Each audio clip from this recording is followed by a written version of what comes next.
Como você estava comentando aqui pra mim agora do Dead Island, né? Me diz quando começou esse sentimento lá do pequeno Leandrinho, quando gostava de games, por onde ele começou, Cara, que jogo que ele gostava de jogar quando era então, criança. eu sempre fui fanático, tanto que o legal é isso.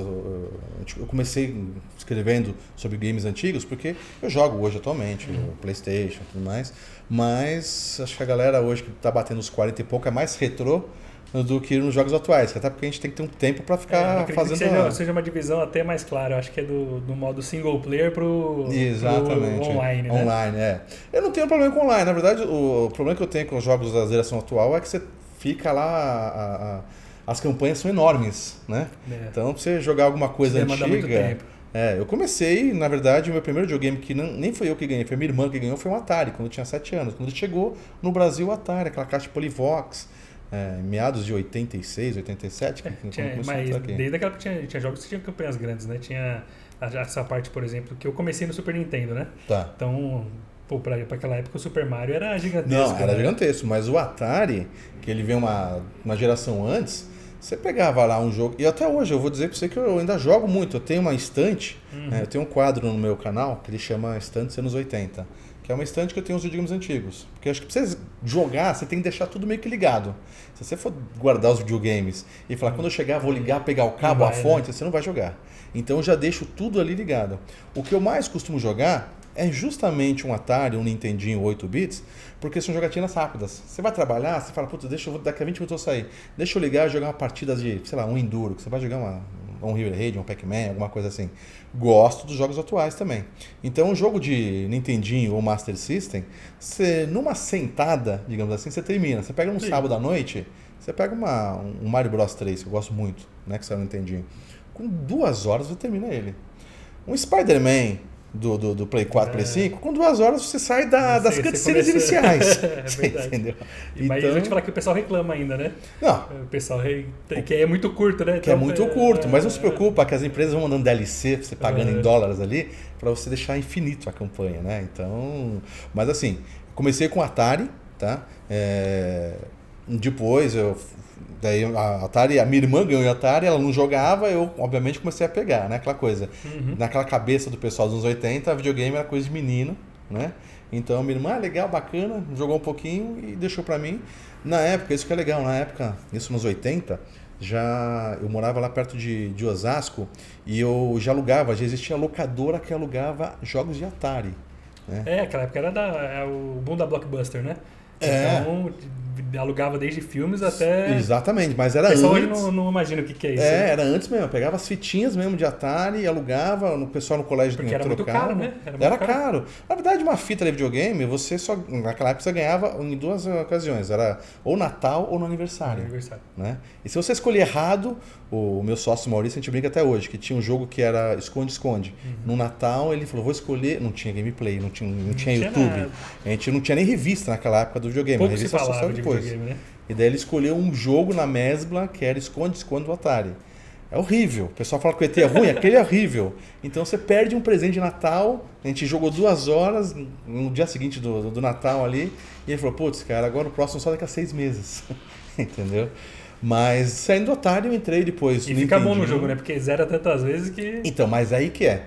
O problema que as gerações um pouco mais recentes, PlayStation pra cá, trouxe é exatamente isso. Eu saí do Atari, onde eu tinha lá minhas 6, 7 fitas e trocava com o pessoal. Entrei no Nintendo, né? Que na verdade eu peguei na época era o Turbo Game, né? Que eram os videogames clones aqui no Brasil. Tinha uma galera que pegava o Master System, que não tinha clone, mas o Turbo Game tinha Turbo, Phantom System, né? Antes da geração do Super Nintendo e Mega Drive.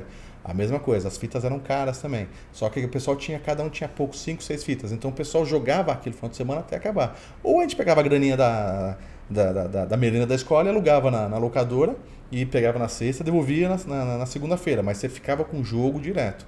Saí do Nintendinho, fui pro Mega Drive. Joguei muito Mega Drive, peguei Super Nintendo na época também. E daí a gente já entrou na geração mídia CD. Qual que é o jogo que você jogava mais no Mega Drive? Cara, eu gosto muito de um jogo chamado Green Dog, que é um jogo onde é um surfista. O pessoal fala que é horrível o jogo, mas eu adoro, cara. O cara é um surfista, fica andando o cenário tudo de praia, Você entendeu? Eu gosto do Sonic, gosto do Street of Rage, mas eu tenho esse jogo que eu tenho uma... O Sonic era a verdadeira febre naquela época. O Sonic virou uma febre, cara, mas tinha muito jogo bom, cara. E o Mega Drive tinha aquela pegada de ele ser um videogame um pouco mais underground, mais pros caras... O pessoal falava que o Super Nintendo era pra as criancinhas bobocas e o Mega Drive era o jogo dos moleques revoltados. Né? Que tinha uns jogos tipo Shakan, a própria Mortal Kombat, que tinha sangue no Mega Drive e não tinha sangue no Super Nintendo. Aquela guerra de videogame besta. Eu que existe adorava, até hoje, né? Existe até hoje. Eu adorava pra caramba os dois, sendo que eu tive os dois. Mas o vantagem dessa geração Mega Drive é que você jogava muito. Chegou o PlayStation 1, que estourou no Brasil, você começava a comprar 5 CDs por R$10. Aí foi a festa, né? Você chegou a pegar essa geração. Peguei. Quantos CDs você comprou que você não chegou nem a jogar muito, porque você pegou 10 CDs e você não testava? E muitas vezes dessa época, acho que principalmente na época do PlayStation 2 ali, que foi o grande boom, né? A gente comprava R$5, 10 CDs e boa parte dos CDs não funcionava. Não funcionava. Pô, eu lembro vendia já não funcionando. Então tinha que... E você não ligava porque era muito barato, então você ia lá e voltava e pegava outro. Não, exatamente, você não ligava e tinha alguns que ia ficar revoltado. Eu lembro que Devil May Cry que eu peguei, que era 4 CDs, que tinha que ficar trocando o CD. Obviamente que ia dar errado aquele de você tirar e trocar o CD. Então você chegava, começava a ficar bom o jogo, chegava uma fase hiper legal, daí travava, você tinha que abrir a gavetinha, colocar um outro CD e não funcionava. E você falava, putz. Principalmente teve bastante dificuldade disso com o Winning Eleven. Trocava o Winning Eleven pelo outro.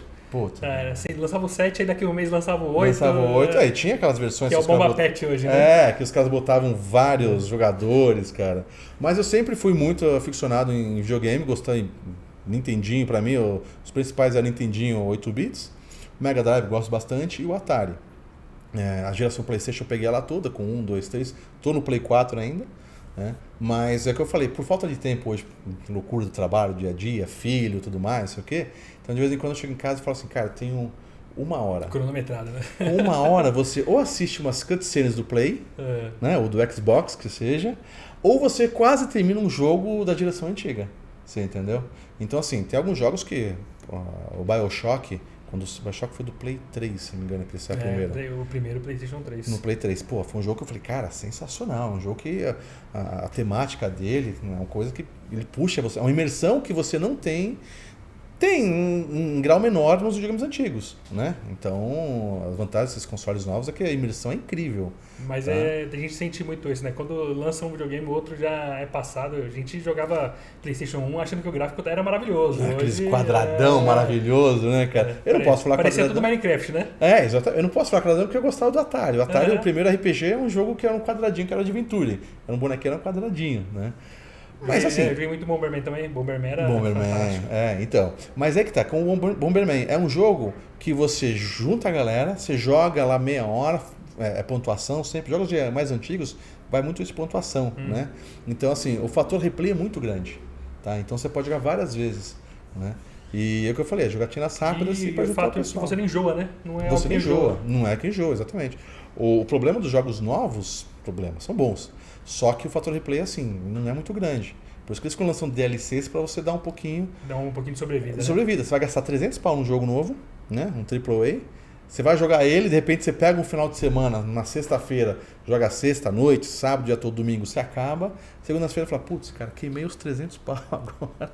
E você não vai jogar outra vez aquilo.